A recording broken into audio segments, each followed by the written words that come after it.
Assalamualaikum warahmatullahi wabarakatuh. Halo teman-teman praktikan semuanya, selamat datang di perancangan tata letak fasilitas program studi S1 Teknik Industri Fakultas Teknik Universitas Singapura Bangsa Karawang.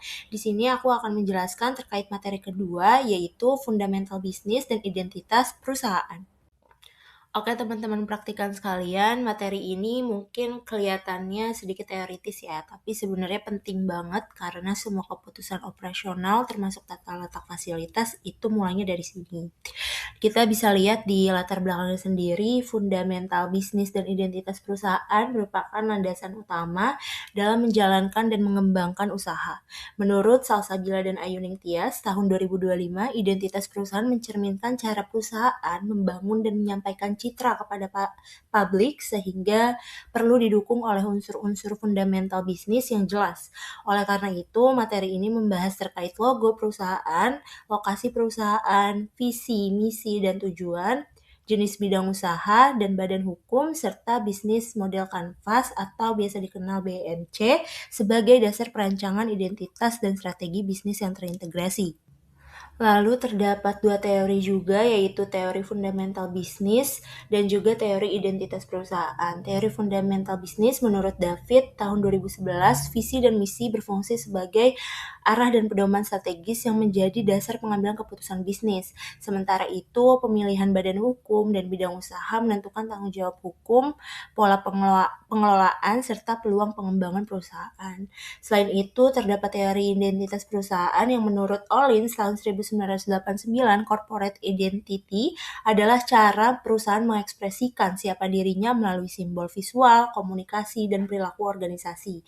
Identitas perusahaan tidak hanya berfungsi sebagai pembeda, tetapi juga sebagai sarana membangun citra dan kepercayaan.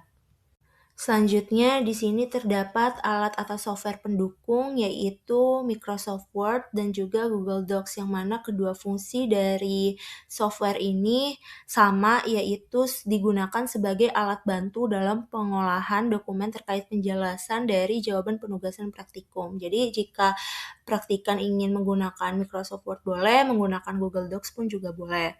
Dan bahan atau data yang akan digunakan yaitu terdapat 5 poin: data lokasi dan geografi, data penduduk, data ekonomi, data iklim, dan juga data pendidikan. Baik, di poin pertama ini terdapat logo perusahaan, di mana logo perusahaan itu bukan cuma hiasan perusahaan. Logo sendiri merupakan representasi visual dari visi dan misi perusahaan. Logo tersusun atas berbagai unsur visual seperti garis, bentuk, ruang, dan warna yang dipadukan secara harmonis sehingga membentuk satu kesatuan identitas dengan makna dan nilai tertentu. Bisa dilihat pada contoh perusahaan AHM tersebut terdapat logonya, yang mana simbol perusahaan tidak hanya berfungsi untuk meningkatkan daya ingat konsumen, tetapi juga sebagai sarana penanaman nilai bagi seluruh karyawan. Keberadaan simbol memiliki peran penting dalam menjaga kualitas pelayanan, kredibilitas, sikap, dan interaksi manusiawi dalam lingkungan perusahaan. Selanjutnya terdapat lokasi perusahaan, yang mana lokasi merupakan keputusan strategis dalam bisnis karena pemilihannya memengaruhi resiko, keuntungan, dan struktur biaya perusahaan, baik biaya tetap maupun variabel dalam jangka menengah dan panjang. Oleh karena itu, pemilihan lokasi sangat berpengaruh terhadap keberlangsungan suatu perusahaan. Bisa dilihat sendiri informasi yang harus ada pada provinsi dan kabupaten yang dipilih, yaitu meliputi lokasi dan geografi, penduduk, keadaan ekonominya, keadaan pendidikannya, iklim, dan juga tempat wisata. Pada sebuah perusahaan sudah seharusnya memiliki visi, misi, dan tujuan perusahaan, yang mana pada poin ketiga ini akan dijelaskan lebih dalam terkait visi, misi, dan tujuan. Visi merupakan gambaran mengenai kondisi masa depan yang ingin dicapai oleh perusahaan. Visi menunjukkan arah dan tujuan jangka panjang perusahaan dalam beberapa tahun ke depan, serta memberikan gambaran ideal yang menjadi sumber inspirasi bagi seluruh anggota perusahaan.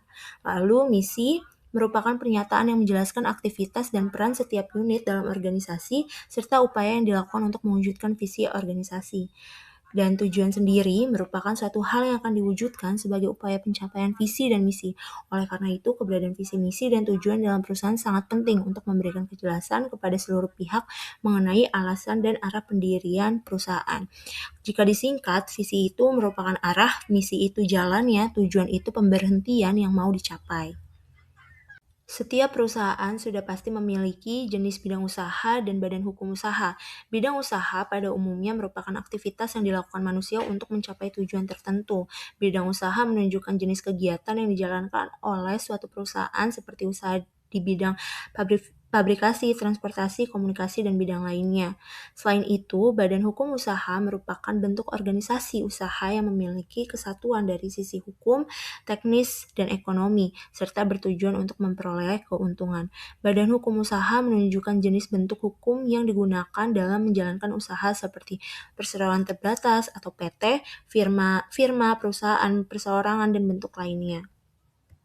Berikut merupakan penjelasan dari badan hukum usaha yang mana di Indonesia memiliki 5 badan hukum usaha. Yang pertama yaitu koperasi. Koperasi merupakan badan hukum yang menjalankan kegiatan usaha berdasarkan asas kekeluargaan dan gotong royong. Yang kedua, anggota koperasi berupa individu atau perorangan maupun badan hukum koperasi. Contoh jenis koperasi yaitu koperasi simpan pinjam, koperasi konsumen. Lalu dasar hukum terkait koperasi diatur pada Undang-Undang Republik Indonesia Nomor 25 Tahun 1992 tentang perkoperasian. Salah satu contoh dari koperasi yaitu Kospin Jasa.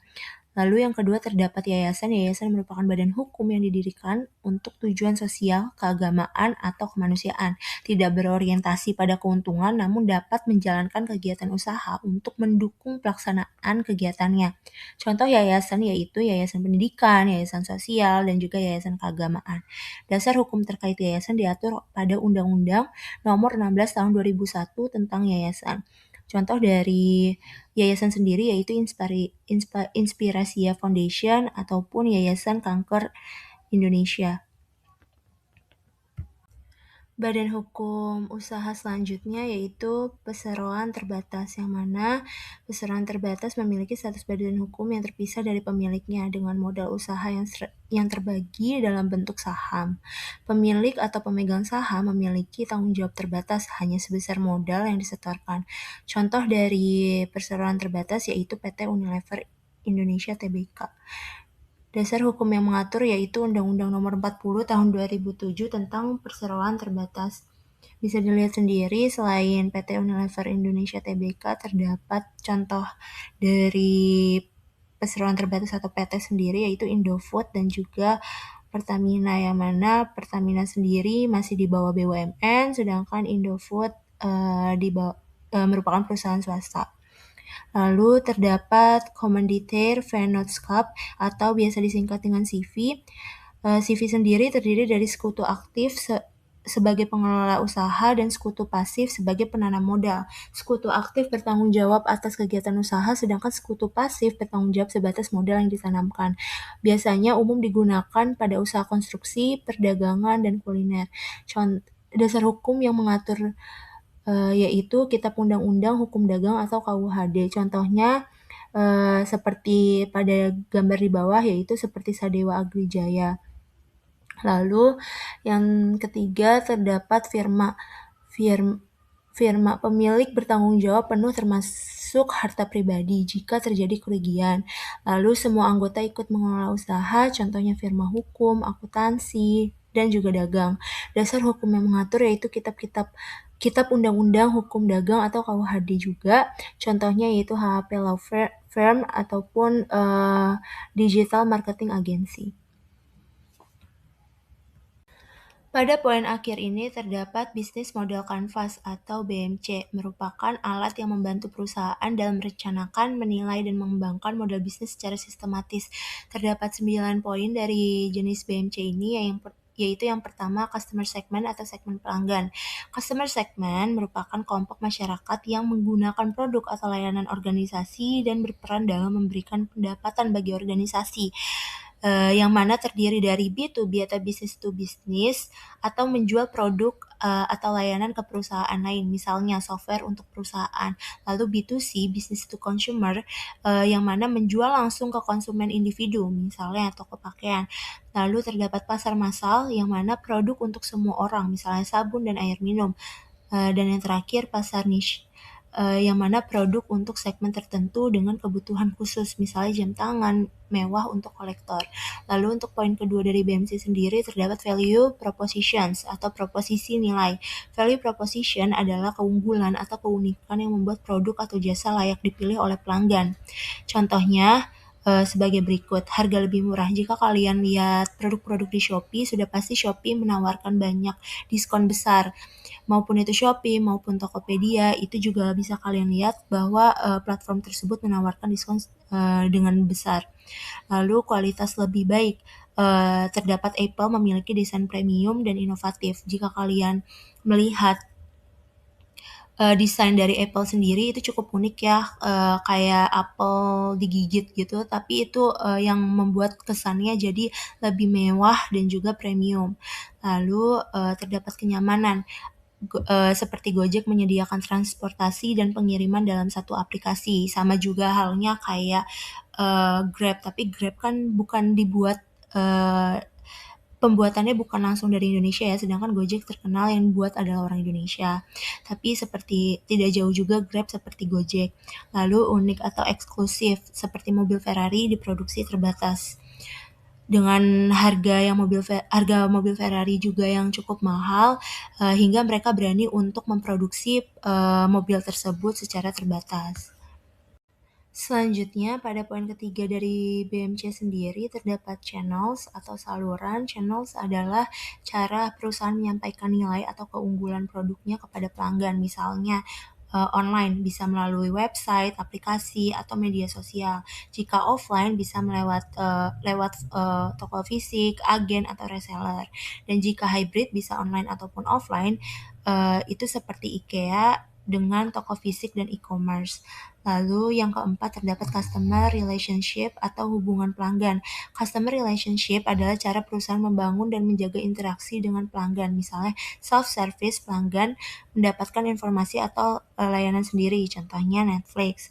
Lalu personalisasi, yang mana produk disesuaikan dengan kebutuhan pelanggan, contohnya pakaian tailor-made. Lalu yang terakhir layanan langsung, yang mana interaksi melalui call center ataupun live chat.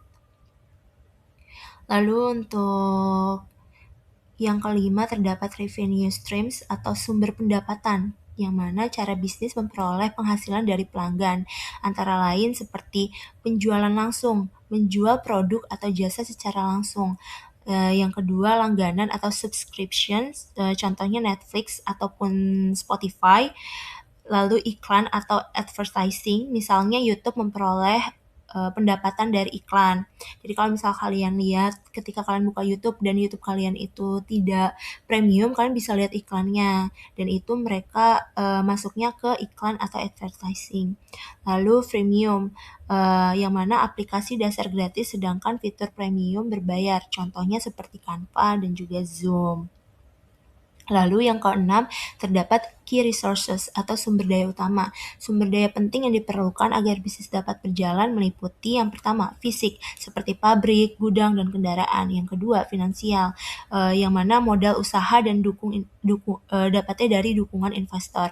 Lalu yang ketiga, sumber daya manusia, yang mana sumber dayanya itu didapatkan dari tim teknologi dan pemasaran, dan juga teknologi yang mana sumber daya pentingnya seperti perangkat lunak, server, dan juga algoritma.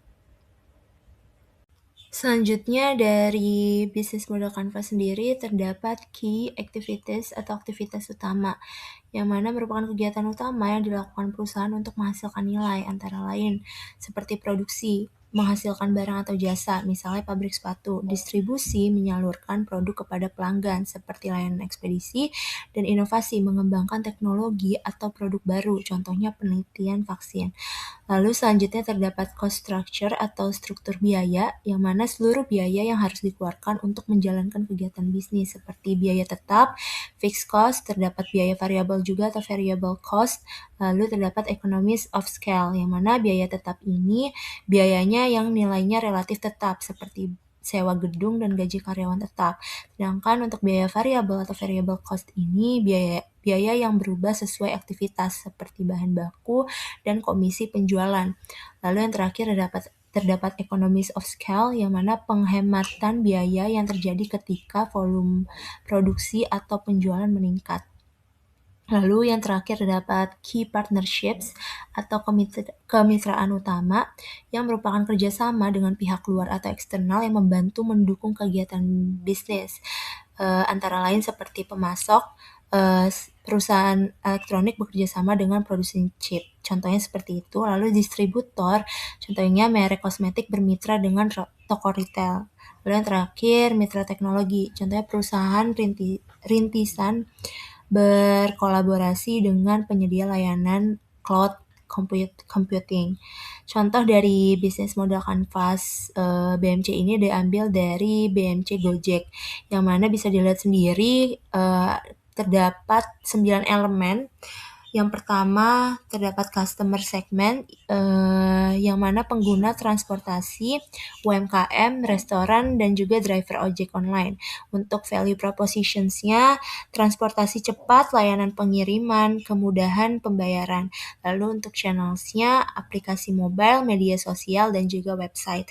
Dan untuk customer relationship-nya, layanan pelanggan 24/7, promosi, dan personalisasi layanan.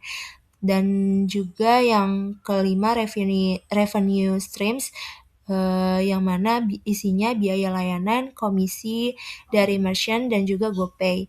Untuk key resources isinya aplikasi, driver, mitra usaha, data pengguna. Lalu key activities itu isinya pengembangan aplikasi, pemasaran, dan juga rekrutmen driver. Dan yang kedelapan terdapat key partnerships, isinya tuh atau partnerships dari Gojek sendiri itu isinya terdapat bank di aplikasi tersebut, restoran, e-commerce, dan juga pemerintah. Lalu untuk yang terakhir terdapat cost structure yang mana isinya biaya server, promosi, gaji karyawan, dan juga insentif driver. Oke, teman-teman praktikan sekalian, dari materi tersebut dapat disimpulkan bahwa fundamental dan identitas perusahaan merupakan dasar penting dalam menjalankan dan mengembangkan suatu usaha. Unsur-unsur seperti visi, misi, tujuan, lokasi perusahaan, jenis bidang usaha, badan hukum, serta model bisnis kanvas berperan dalam menentukan arah dan strategi perusahaan.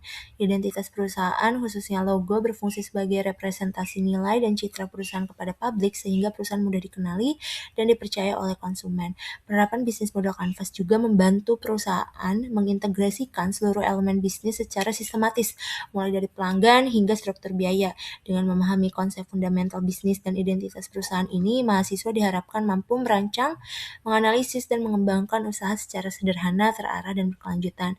Bisa dilihat sumber-sumber yang saya ambil dari materi ini terdapat di sini ya, bisa dilihat sendiri oleh teman-teman sekalian. Oke, teman-teman praktikan sekalian, kita udah di tahap akhir dari penjelasan materi. Kurang lebihnya dari saya mohon maaf. Jika ada salah kata atau penjelasannya. Terima kasih karena sudah meluangkan waktunya untuk mendengarkan materi ini.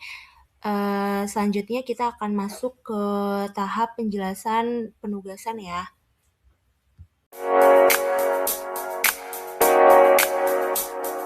Kita masuk ke contoh penugasan dari materi kedua, yaitu fundamental bisnis dan identitas perusahaan. Di sini seperti yang teman-teman lihat ya, ini sebagai acuan penugasan teman-teman nantinya. Jadi tolong disimak baik-baik. Di yang pertama terdapat logo perusahaan, yang mana logo perusahaan ini berkaitan dengan identitas perusahaan. Jadi setiap perusahaan sudah pasti seharusnya memiliki logo perusahaan, dan teman-teman dibebaskan dalam pembuatan logo perusahaan ini bisa memakai aplikasi apa saja, misalnya seperti Ibis Paint, CorelDRAW, ataupun Canva. Itu dibebaskan ke kalian memakai aplikasi apa atau web apa, itu dibebasin ke kalian. Dan juga jangan lupa diberikan penjelasan terkait logo yang kalian buat. Seperti di sini dijelaskan kan kalau misalnya nama perusahaannya yaitu Gripforge Manufacture, terus dijelaskan kalau logo Gripforge Manufacture ini dirancang untuk untuk mencerminkan identitas perusahaan sebagai produsen ragu mini yang mengutamakan presisi, kekuatan, dan inovasi. Lalu nama PT Gripforge ini berasal dari kata grip yang berarti mencengkraman, kuat, dan stabil, serta forge yang melambangkan proses tempa dan pembentukan, menggambarkan ketahanan dan keahlian manufaktur perusahaan dalam menciptakan alat penjepit berkualitas profesionalitas tinggi. Dan juga teman-teman juga jangan lupa dijelasin terkait logo ini mengusung icon apa. Ikonnya itu dibebasin ke kalian, mau ikonnya berbentuk alatnya atau apapun itu dibebaskan ke kalian. Tapi jangan lupa juga untuk dijelaskan di Word-nya ataupun di Google Docs nanti. Terus setelah itu dijelaskan juga bentuk dari logo yang teman-teman buat itu apa. Terus juga segi warnanya bagaimana. Kalau yang di sini kan segi warnanya gradasi ya, dijelasin bahwa menggunakan gradasi biru dan ungu yang memberikan kesan modern, profesional, dan inovatif. Terus juga dijelaskan warnanya, kenapa milih warna itu. Terus juga untuk tipografinya, bentuknya tipografi apa, terus fontnya memakai font apa, dijelaskan juga. Terus latar belakangnya memakai apa. Nah, kalau di sini kan memakai latar belakang hitam. Nah, latar belakang hitam kan memberikan kesan elegan, eksklusif, dan premium. Nah, teman-teman bebas mau latar belakangnya mau warna putih atau warna apa, asal dijelaskan mengapa teman-teman membuat latar belakang berwarna itu. Baru dijelaskan secara keseluruhan seperti di sini, logo PT Grifols Manufaktur menjadi simbol kualitas, presisi, dan inovasi. Desain ini memperkuat posisi perusahaan sebagai pemimpin dalam industri manufaktur alat penjepit modern dengan produk yang tahan lama, akurat, dan terpercaya. Jadi dari keseluruhan logo ini, penjelasan dari logo perusahaan ini, teman-teman itu menyesuaikan kembali dengan alat yang teman-teman buat dan juga nama perusahaan yang teman-teman buat. Lalu di yang kedua terdapat lokasi perusahaan. Nah, lokasi perusahaan ini tuh merujuk pada materi pertama ya teman-teman. Jadi materi pertama itu teman-teman mendapatkan daerah di mana, di Jawa Barat kah, di Provinsi Jawa Barat kah, atau di Jawa Tengah kah. Jadi teman-teman nanti menyesuaikan kembali ke penugasan di materi pertama. Dan jangan lupa untuk diberikan bukti screenshot Google Maps-nya terkait provinsi yang teman-teman dapatkan. Nah, seperti di sini PT Grifols Manufaktur didirikan di Kabupaten Sumedang, Provinsi Jawa Barat, karena kebetulan di penjelasan sebelumnya emang LPM yang didapatkan itu yaitu Kabupaten Sumedang, Provinsi Jawa Barat.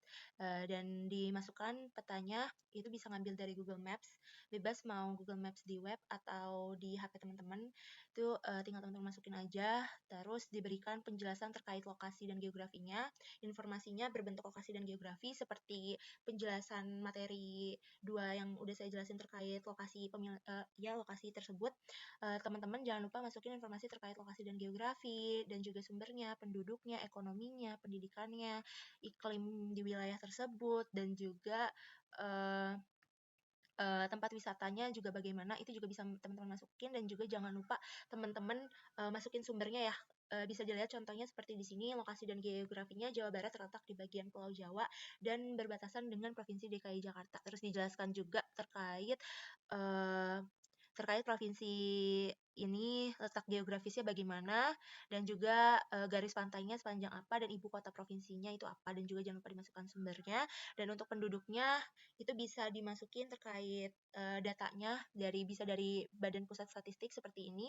Pada Desember 2023 jumlah penduduk Jawa Barat mencapai sekitar 49,9 juta jiwa yang merupakan 17,78% dari total penduduk Indonesia.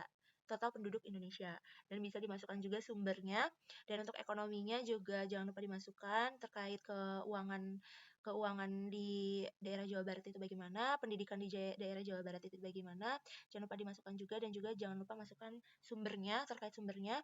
Lalu terkait iklim di Jawa Barat bagaimana, baru dikasih penjelasan selanjutnya yaitu terkait LPM daerah yang teman-teman dapetin dari Provinsi Jawa Barat itu di mana sih. Nah, berdasarkan aspek subjektif pada bahan baku, lokasi pasar, upah kerja, fasilitas transportasi, dan infrastruktur. Pada perencanaan tata letak fasilitas, dalam perhitungan penentuan lokasi didapatkan location preference measurement-nya yang udah teman-teman hitung dan tentukan di pengolahan data materi pertama sebelumnya. Kalau yang aku dapetin yaitu di Kabupaten Sumedang. Dan juga jangan lupa dimasukkan bukti screenshot dari wilayah Sumedang sendiri dari Google Maps-nya. Dan dijelaskan juga informasi-informasi mengenai Kabupaten Sumedang yang meliputi lokasi dan geografi, penduduk, ekonomi, pendidikan, iklim, dan tempat wisata. Dan juga dijelasin secara satu persatu, pokoknya semuanya itu menyesuaikan dengan tempat yang teman-teman dapetin dari location preference measurement-nya sebelum di materi sebelumnya itu teman-teman dapetnya apa. Misal teman-teman dapetnya di Jawa Barat, berarti Jawa Barat dulu yang teman-teman jelasin. Dan kalau misalnya lokasi dari LPM yang teman-teman dapetin itu di Kabupaten Bogor, berarti teman-teman ngejelasinnya terkait 6 informasi ini, tapi yang berdasarkan lokasi Bogor tersebut. Lalu di sini bisa dilihat ya teman-teman, kalau lokasi dan geografi Kabupaten Sumedang itu terletak di bagian timur laut Provinsi Jawa Barat dengan luas wilayah mencapai 1.558.072 km. Dan jangan lupa untuk dimasukin juga letak geografisnya, bisa diambil dari Google Maps, lalu untuk penduduknya juga bisa diambil dari Badan Pusat Statistik, dan juga untuk ekonominya juga bisa dilihat kalau Kabupaten Sumedang didominasi oleh sektor pertanian dengan komoditas utama seperti padi, palawija, sayuran, dan buah-buahan. Pokoknya semua itu disesuaikan dengan lokasi yang teman-teman dapatkan dari perhitungan dari hasil LPM sebelumnya. Dan untuk pendidikan, itu Kabupaten Sumedang memiliki beberapa perguruan tinggi termasuk Universitas Pajajaran, Unpad, Jatinangor. Selain itu terdapat pula Institut Pemerintahan Dalam Negeri atau IPDN. Terus untuk iklimnya, Kabupaten Sumedang memiliki iklim tropis, berkisar antara 18 derajat Celcius hingga 32 derajat Celcius. Dan juga jangan lupa untuk penjelasan tempat wisatanya. Kalau misal teman-teman mendapatkan penjelasan terkait keenam informasi ini lewat sumber, itu bisa dimasukkan sumbernya di bawahnya ya teman-teman, kayak yang sebelumnya. Baru setelah itu teman-teman nentuin letak perusahaan teman-teman itu mau berada di titik mana. Pada titik tersebut teman-teman tuh sesuaikan dengan daerah yang teman-teman dapetin. Jadi cari juga terkait lokasinya yang memungkinkan dalam membangun sebuah perusahaan.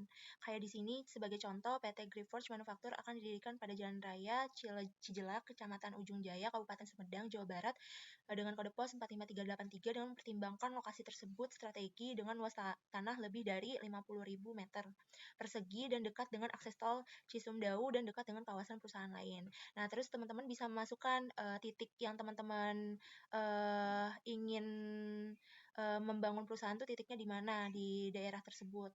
Terus bisa masukkan ke Word-nya dan juga jangan lupa untuk screenshotan bentukan wilayahnya juga kayak gimana dimasukkan ya teman-teman. Seperti ini ya contohnya teman-teman, dan juga jangan lupa untuk berikan lokasi koordinatnya dari Google Maps-nya, dibuatkan dan dimasukkan ke Word-nya, dan diberikan penjelasan bahwa lahan tempat seperti di sini, bahwa lahan tempat didirikan PT Griforge Manufaktur berada di Kecamatan Ujung Jaya. Jadi disesuaikan dengan teman-teman ngebuatnya di kecamatan apa, di daerah mana, itu disesuaikan lagi teman-teman dapatnya di mana. Lalu untuk penjelasannya bisa dilihat di sini. Dan juga bisa dimasukkan lagi terkait peta kecamatan dari tempat pembuatan perusahaan yang teman-teman mau buat itu di mana. Bisa dilihat ya teman-teman bentuknya seperti ini, dan juga jangan lupa untuk dimasukkan ke dalam jangan lupa masukkan sumbernya. Lalu setelah itu pada poin ketiga terdapat visi misi dan tujuan perusahaan, karena kan sebuah perusahaan pasti sangat berkaitan dengan visi misi ya dan tujuannya. Jadi setiap perusahaan sudah pasti memiliki visi misi dan tujuannya sendiri. Oleh karena itu teman-teman harus membuatnya juga dan menyesuaikannya dengan bentuk perusahaan yang teman-teman buat. Nah, pada tahap pertama dibuatkanlah visi perusahaannya dulu, karena kan visi merupakan gambaran besar jangka panjang sebuah perusahaan ya. Jadi setiap perusahaan sudah pasti harus memiliki visi. Nah, di sini sebagai contoh visi perusahaan dari PT Griforge Manufaktur yaitu menjadi pemimpin dalam industri manufaktur ragum ini yang inovatif, presisi dan berkualitas tinggi dengan mengutamakan teknologi, efisiensi serta berkelanjutan dalam setiap produk yang dihasilkan. Artinya dari visi ini akan memengaruhi perencanaan jangka panjang dari segi fasilitas. Lalu untuk misi dari perusahaan PT Griforge Manufaktur ini itu bisa dilihat terdapat 5 poin, yaitu yang pertama menghasilkan ragum berkualitas tinggi dengan desain presisi, mengadopsi teknologi baru dalam proses manufaktur, memberikan layanan terbaik kepada pelanggan, menerapkan prinsip berkelanjutan, membangun hubungan kerja yang kuat dengan pemasok. Nah, dari visi ini tuh kita tuh menentukan arah pengembangan perusahaannya. Jadi teman-teman tuh ingin arah pengembangan perusahaannya itu bagaimana. Dan visi ini akan memengaruhi perencanaan jangka panjang fasilitas. Lalu di sini juga terdapat tujuan perusahaannya, yang biasanya tujuan tuh biasanya lebih terukur ya. Bisa dilihat terdapat 6 poin tujuan perusahaannya. Yang pertama meningkatkan daya saing perusahaan di industri manufaktur, mengembangkan teknologi manufaktur, memperluas jangkauan pasar dengan meningkatkan distribusi dan pemasaran ragum, meningkatkan kompetensi karyawan dan sebagainya, dan juga jangan lupa dimasukkan sumbernya jika ada sumber yang didapat. Nah, tujuan ini tuh jika target peningkatannya kapasitas, maka tujuan ini harus disesuaikan juga dengan visi misi yang teman-teman bangun, tujuan dari perusahaan tersebut. Lalu yang keempat ini terdapat penugasan jenis bidang usaha dan badan hukum usaha yang akan teman-teman tentukan. Bidang usaha yang teman-teman bangun tuh mau bidang usaha apa. Dan bidang usahanya harus disesuaikan dengan produk yang teman-teman buat. Jika teman-teman pengen bidang usahanya itu berlandaskan PT, itu bisa perseroan terbatas, ataupun bisa juga dalam bentuk CV, itu juga bisa, pokoknya dibebaskan ke kalian maunya bidang usahanya jenis apa, dan juga disesuaikan dengan produk yang kalian buat atau jenis perusahaan yang kalian bangun tuh apa, apakah fabrikasi, perusahaan transportasi, komunikasi, atau perusahaan yang membuat produk-produk seperti di contoh ini, Ragu Mini, itu tuh harus disesuaikan lagi. Nah, kebetulan untuk contoh ini membuat perusahaan dengan berlandaskan perseroan terbatas atau PT. Jadi PT Griforge Manufaktur merupakan perusahaan yang bergerak di bidang industri manufaktur perkakas, khususnya dalam pembuatan ragum mini berkualitas tinggi untuk berbagai kebutuhan industri, pembengkelan, pendidikan, dan hobi. Dan dijelaskan juga produk utama dari PT-nya apa, terus dalam proses produksinya bagaimana, dan PT tersebut menyediakan layanan apa. Itu harus dijelaskan secara rinci. Lalu selanjutnya terdapat badan hukum. Jadi badan hukum perusahaan dari yang teman-teman bangun itu menggunakan badan hukum apa. Dan kebetulan badan hukum yang dipakai dari awal adalah PT Perseroan Terbatas. Teman-teman bebas bisa badan hukumnya firma atau yayasan atau koperasi, tapi kayaknya nggak mungkin ya. Ataupun CV itu dibebasin ke teman-teman, tergantung perusahaan yang teman-teman bangun itu berlandaskan apa. Pokoknya disesuaikan lagi. Terus juga di sini dijelaskan kalau misalnya PT ini didirikan sebagai perseroan terbatas di bawah hukum Republik Indonesia. Jadi badan hukumnya harus jelas karena dia itu merupakan perseroan terbatas. Nah, sebagai badan hukum yang sah, perusahaan ini memiliki entitas yang terpisah dari pemilik dan pendirinya sehingga memiliki tanggung jawab hukum tersendiri dalam menjalankan operasional bisnisnya.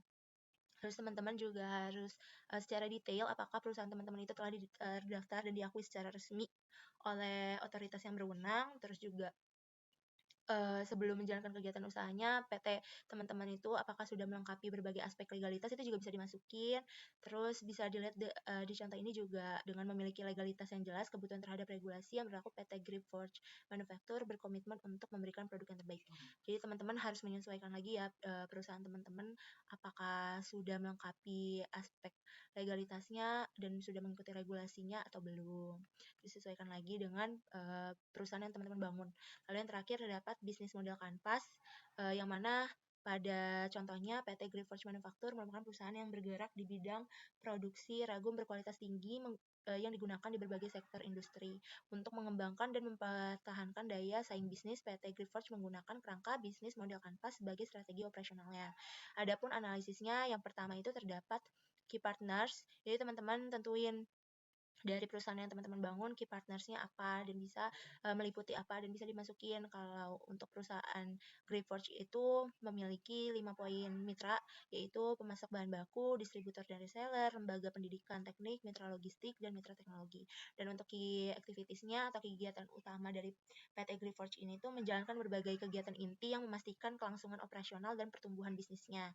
Adapun kegiatan utamanya itu desain dan inovasi produk, proses manufaktur, hingga layanan pelanggan. Lalu untuk value propositions-nya itu PT Grifols itu menawarkan keunggulan kompetitif. Jadi teman-teman di sini harus mengunggulkan memberitahu terkait keunggulan perusahaan teman-teman dari segi produknya agar pelanggan bisa memberikan nilai yang terbaik pada perusahaan. Lalu bisa dilihat di sini terdapat 5 poin. Keunggulan utamanya yaitu kualitas tinggi, desain ergonomis, harga kompetitif, layanan customasi, dan juga dukungan teknis. Setelah itu terdapat customer relationships atau hubungan pelanggan. Nah, setiap perusahaan tuh harus menjaga loyalitas ke pelanggannya ya teman-teman. Makanya untuk membangun hubungan yang baik harus melalui berbagai strategi. Salah satunya itu dengan cara customer relationships. Nah, strategi hubungan pelanggannya ini itu teman-teman bisa buat seperti ini, kayak layanan teknis dan garansi untuk meningkatkan kepercayaan pelanggan, respon cepat terhadap pelanggan, terhadap layanan dan keluhan pelanggan, edukasi pelanggan melalui workshop, program loyalitas dengan potongan harga untuk pelanggan yang setia. Lalu terdapat customer segment atau segmen pelanggan, yang mana segmen pelanggan ini membutuhkan produk yang berkualitas tinggi untuk keperluan industri dan pendidikan, yang mana segmen utamanya meliputi di sini terdapat industri manufaktur, bengkel teknik dan permesinan yang membutuhkan peralatan presisi, institusi pendidikan teknik yang menggunakan ragum untuk praktikan, penggunaan individu atau DIY, dan hobi yang membutuhkan alat kerja yang berkualitas tinggi. Lalu yang keenam ini terdapat key resources atau sumber daya utama, yang mana pada key resources ini merupakan cara agar dapat bersaing di industri manufaktur. Oleh karena itu, di sini sebagai contoh PT Grifols itu mengandalkan berbagai sumber daya utamanya yang mendukung operasional perusahaannya. Sumber daya utama yang dimiliki yaitu fasilitas produksi dengan peralatan modern, bahan baku berkualitas, tenaga kerja profesional. Dengan adanya key resources ini, customer pun jadi percaya terhadap perusahaan. Lalu untuk channels atau saluran distribusi dan penjualannya, yang mana untuk tahap ini tuh PT Grifols menggunakan berbagai saluran distribusi untuk menjangkau pelanggan secara efektif. Jadi bisa dilihat terdapat 5 poin cara-caranya agar saluran distribusi untuk menjangkau pelanggan, yaitu dengan penjualan langsung, jaringan distributor, marketplace dan e-commerce, pameran industri, dan juga media sosial atau digital marketing. Dan untuk cost structure-nya itu atau struktur biayanya, di sini teman-teman akan menyesuaikan juga terkait struktur biayanya yang perusahaan teman-teman bangun itu bagaimana. Dan di sini sebagai contoh, PT Grifols memiliki berbagai komponen biaya yang perlu dikelola untuk memastikan profitabilitas bisnis, yang mana struktur biayanya mencakup biaya produksi, riset dan pengembangan, pemasaran dan distribusi, biaya operasional, dan administrasi. Dan yang terakhir terdapat revenue streams atau sumber pendapatan. Jadi teman-teman juga harus menganalisis terkait sumber pendapatan yang perusahaan teman-teman bangun. Nah, di sini terdapat penjualan ragum produk utama perusahaan, penjualan aksesori, hingga program kemitraan dengan institusi pendidikan dalam penyediaan alat praktikum. Oke, begitu saja teman-teman terkait penjelasan materi kedua ini. Kurang lebihnya mohon maaf jika saya ada salah kata dalam penjelasannya. Semoga teman-teman bisa mengerti dengan baik. Saya tutup. Wassalamualaikum warahmatullahi wabarakatuh.